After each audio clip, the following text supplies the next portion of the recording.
Hey, welcome back to the last part 3 of the Unsettling Solution. Guys, thank you for joining me. My name is Jared. I'm Director of Student Ministry.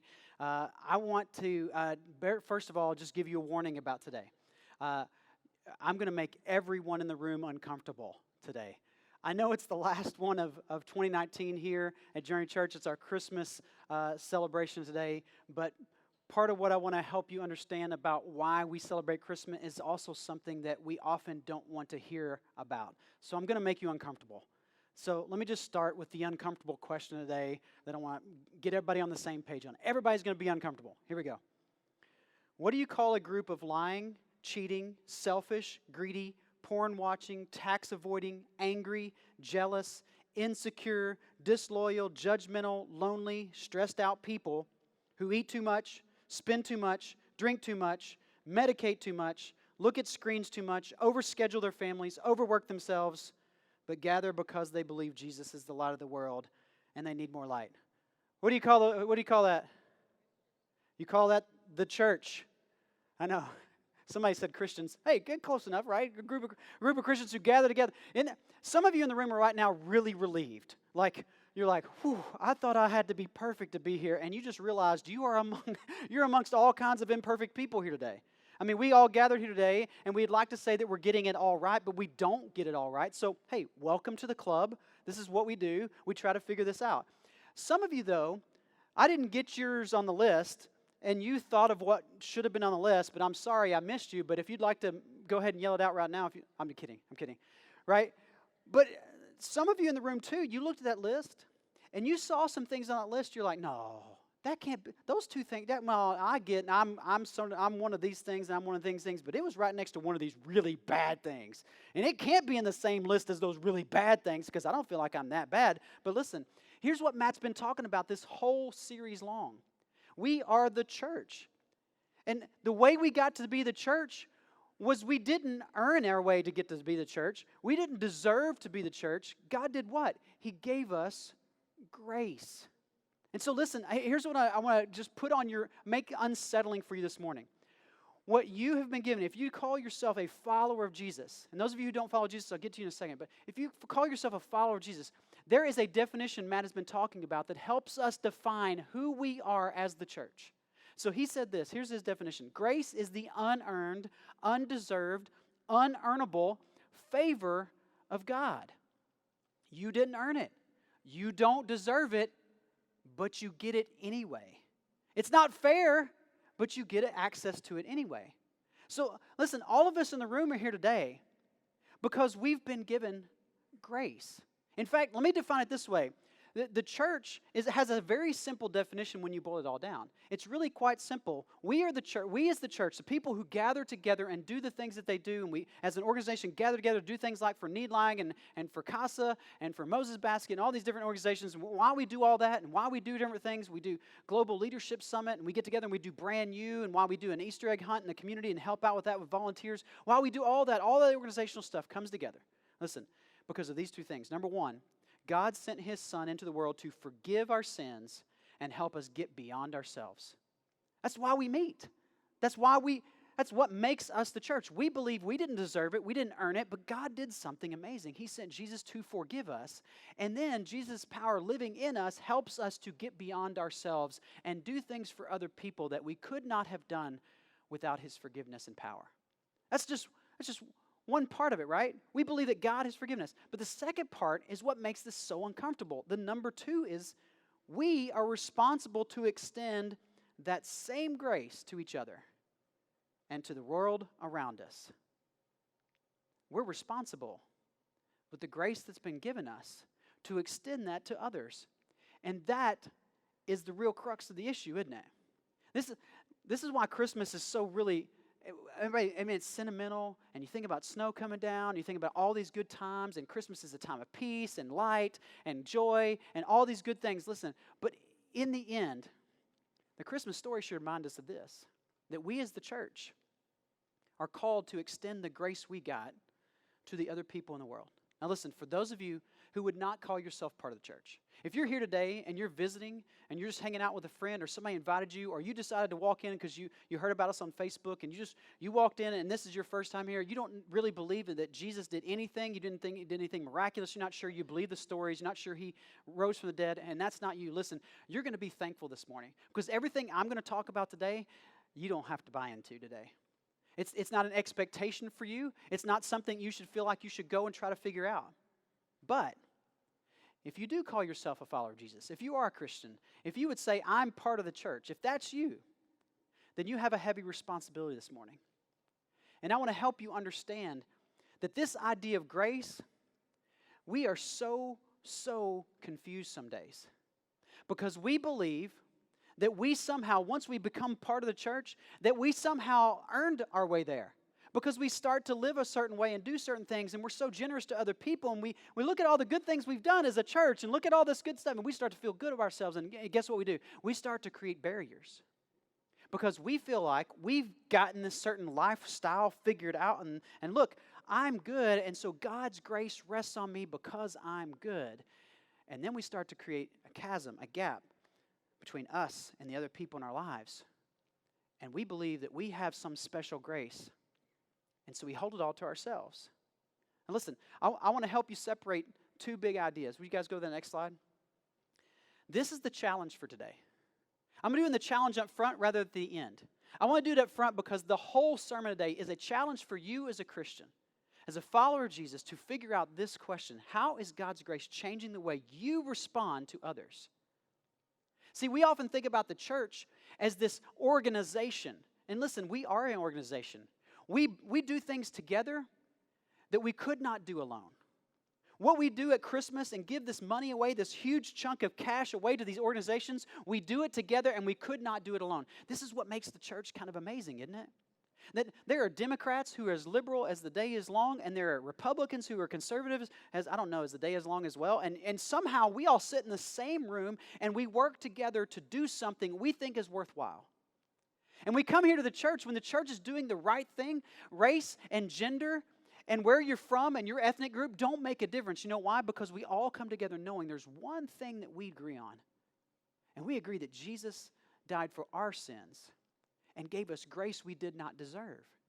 And so the amazing thing about the church is that we can do amazing things together that the world wishes they could figure out how to do. And yet when we come into the church, when we're doing this right, we are all together as one unit, regardless of where we come from, whether how rich or poor you are, how powerful or no power you have. We all come on equal footing. We are all on the same ground here today. We are here by the grace of God. But that's not what I'm talking about. That's just one part of being the church. The other part is this: how are you being changed by God's grace? And how are you individually responding to the other people in light of the grace you've been shown? See, this is the hard part. This is where the organization that you feel so proud to be a part of, I think a lot of us get confused. We get to thinking about the church as this thing in this place over here that we attend to. And listen, we more than anybody should know, the church is not a place or a building, is it? We've met in 3 or 4 different buildings in the time in 15 years I've been here. Listen, the building does not define us, but we as individuals coming together define the church. But it's not just about being a group, a body. It's about we as individuals being a part of this. So here's what I'll drive you to. The church is most appealing when grace is most apparent. The church becomes appealing when grace is obvious. That's what sets us apart. We actually believe that every person has the opportunity to approach God. That God loves every single person. That Jesus' death was not just for me, it was for all. And so when we come together, the church should be the avenue by which grace makes it into this graceless world. And the second part of this is what we've got to grab onto and what we've got to hold on to today is this: we are the church every single day, every single place we go. There is no division for where grace can land. There is no separation between your church self and your work self and your family self and your hang out with friends self. God's grace is on you all the time. And so here's the unsettling solution. I'm going to go ahead and let you in on it. You know what the unsettling solution, God's unsettling solution for a graceless world, a world without grace is? The church. It's you. You are God's answer to a world that needs to know what His grace looks like. Now, I'm going to read some verses that you do not want me to read. They are not Christmas story verses. But here's what I know. If Jesus were standing here today, and He were wanting us to remind us of what our job was as a church to do, He would say, hey, I'm glad you're celebrating Christmas. I'm glad as an organization that you are getting together and you're doing all this good stuff. And I'm glad that you're doing all this stuff together and you're putting money together and you're serving on Sundays. Man, I love the fact that you get with 2 and 3-year-olds and you spend some time putting your time there. And I love the fact that you're with some teenagers and you put your time there. And I love all that. But let me just ask you for a second. When you go to work on Monday, are you showing grace to the people you work with? Are they experiencing grace from you the same way you experienced it from me? Are you showing the grace to that boss who seems to be making you work the harder projects and he keeps assigning you stuff and you look over here at these other people and they don't seem to have to do this stuff, but the boss comes by your desk and checks with you, and man, he's making you work harder, it seems like, than everybody else. And man, at lunch, the gripe sessions you have. Oh my goodness, to gripe about your boss and just to lay into him and call him names behind his back and to other people in the workplace. And they're like, yeah, I know exactly what you mean, man. The boss is terrible. He's horrible. I can't believe. And listen, some of you are the boss in the room and you're saying the same thing about the employees. Man, my employees, they just don't get it. They don't know what they're doing around here. I train them. I tell them what to do. They just can't do it right. Nothing comes out right. All that gripe. I think Jesus would ask this question. Where's the grace? Where's the grace? I'm not saying you need to let people off the hook and not do their jobs, but here's what I'm saying. If you're not showing grace in the everyday, then haven't we missed this message? Because grace is not just for Sundays. Grace is for all of our lives and every person in it. For some of you, you have a roommate or you have a sibling or you have a spouse that just cannot pull their weight when it comes to cleaning up the house. Like, they just cannot get the laundry right. They can't get the dishes right. They can't do whatever it is. They can't, and you are looking at them going, why do we have to do this? It's like once a month I have to retrain you how to do this. And behind the back, you catch your roommate not doing the dishes and you're just finally fed up with it. And man, you can feel your face starting to steam. And you're like, I'm bringing somebody over and the dishes are in the sink. And now I've got to do them. And you Snapchat or you Insta story that. And you're like, roommate again. Boy, they're so wonderful, aren't they? And man, you just blast them on social. Let me just ask you. I think Jesus would ask us, where's the grace? Where's the grace for the everyday? Where's the grace for the everyday person? Some of you are going to go to Christmas dinners with your family. And you've already told your spouse or your boyfriend or girlfriend, you looked at them and be like, listen, 30 minutes. That's as long as I can last with her in the room. That lady, all she listens to is Fox News. All she listens to is CNN. She's going to start in the whole president's thing. And man, we are so far along the 30 minutes, it's all I got. It's all I got. And we out. Right? You've already made plans. Let me just ask you, where's the grace though? If we as believers can't figure out how to apply grace in these everyday situations, listen, all the money we spend and all the serving we do as an organization, nobody's going to be attracted to that kind of grace. It's the everyday grace. And so here's what Jesus says in Matthew 7. That absolutely tells us how we should be responding. Why do you look at the speck of sawdust in your brother's eye and pay no attention to the plank in your own eye? Let me tell you what you're thinking right now, because it's what I think. Hold on, Jesus. First off, that's not a speck in their eye. That is a plank. You must be backwards. That speck is huge. You see the way they treat me, right? I mean, at work, you see how they make me feel. You see what they say behind. You see what's going on social media, right? You know what they deserve. Yeah, that is not a speck. That is a plank. You get that right, Jesus. My dad left me 20 years ago, and now he's back, and he expects me to just kind of start a relationship with him? Like, are you kidding me? That's not a speck, Jesus. That's a plank. Listen, I don't know what you think of as a speck, Jesus, but the way she talks and the way she talks about politics and the way she does all this, I don't understand her. And we are so far apart. There's no way. That is a plank that is too big an issue for me to just look past. I can't just look past this huge plank in their eye. It's a plank. And listen, you're saying there's a plank in my eye? There's no plank in my eye. I might have a speck. I know I'm not perfect. Listen, I know I'm not perfect. I know I'm not quite there yet. But man, I'm the only one in my family that actually knows what's going on and knows what's for real. I'm the only one that has a reality check going on for the rest of the people. I have to constantly remind them, no. That's not the way the world is. This is the way the world is. Don't you understand, Jesus?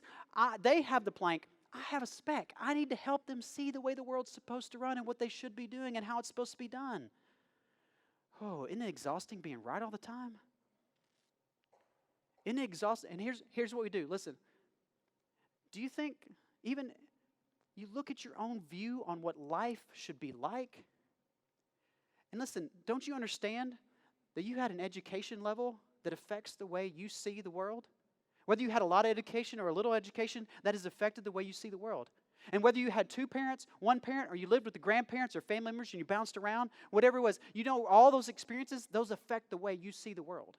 And the way you got treated by that boyfriend or girlfriend in high school and in college, did you know that affects the way you see the world? And did you know that the way you had resources and you came to high school and you felt like you fit in because you had the right clothes, or you didn't have the right resources, or you didn't have the right clothes and you didn't feel like you fit in? Do you realize that all affects the way you see the world? And sometimes I think we forget. We all have a huge plank right in our vision. And the way we see the world is affected. And the way we see other people is so skewed. But Jesus doesn't stop there.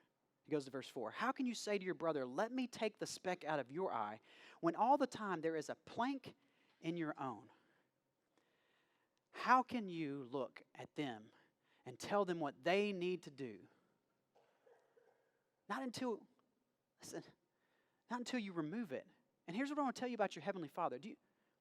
Did you know that He knows about the plank in your eye? He knows what your dad did. He knows what your mom said growing up. He knows what happened in college. He knows what your boss says. He knows what the people that live with you do. He knows your whole story. And He offers you grace anyway. He looks at all these things going on in your life. And listen, here's what we think. We think God just overlooks sin. No. He doesn't overlook sin. You know what God does with sin? He solves it. That's why Jesus came.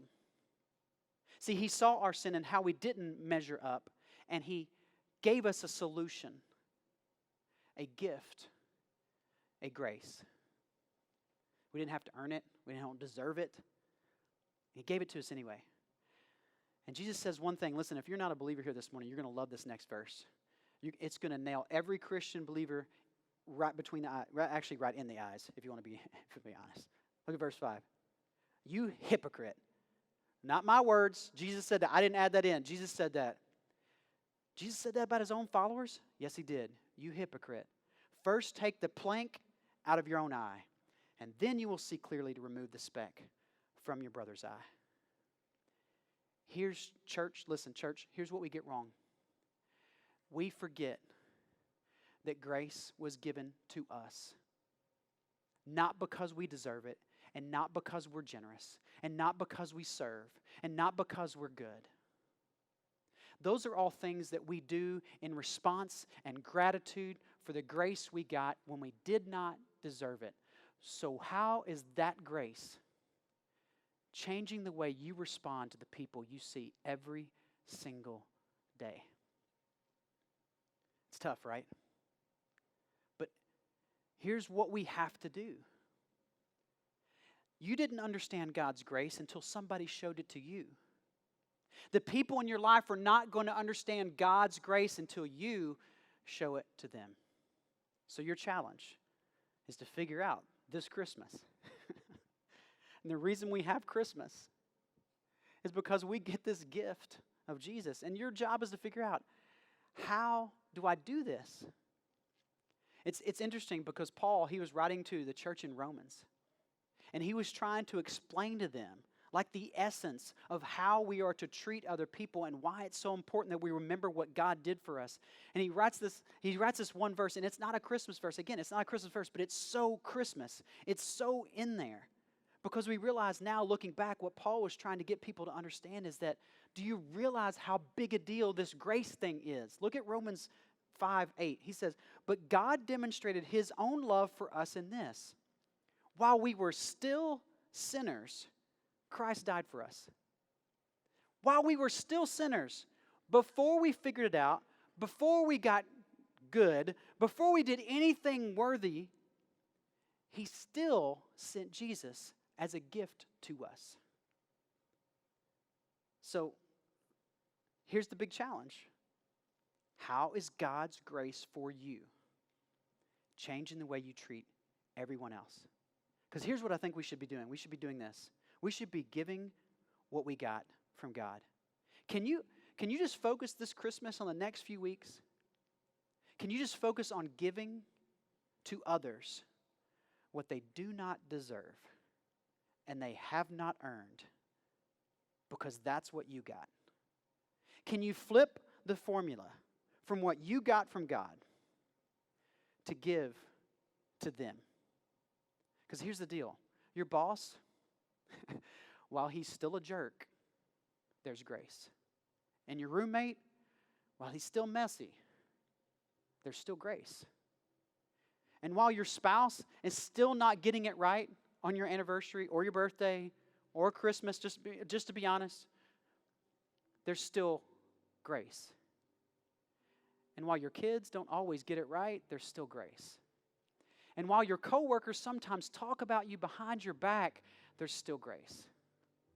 And while there's so many people in this community who just don't do the right things on Facebook and they don't say the right, and then, man, they post that stuff about political stuff, and you're like, why did they post it? It's so wrong. It's so stupid. They're such idiots. No, stop. While they were still blank, there's grace. This should light your world up, church. We are called the light of the world, not because we're good, but because we know something that nobody else realizes, that there is grace for everyone. And you get to spread that message. Listen, that's what Christmas is about. That's why we celebrate Christmas, because there is now a way. There's a way to God.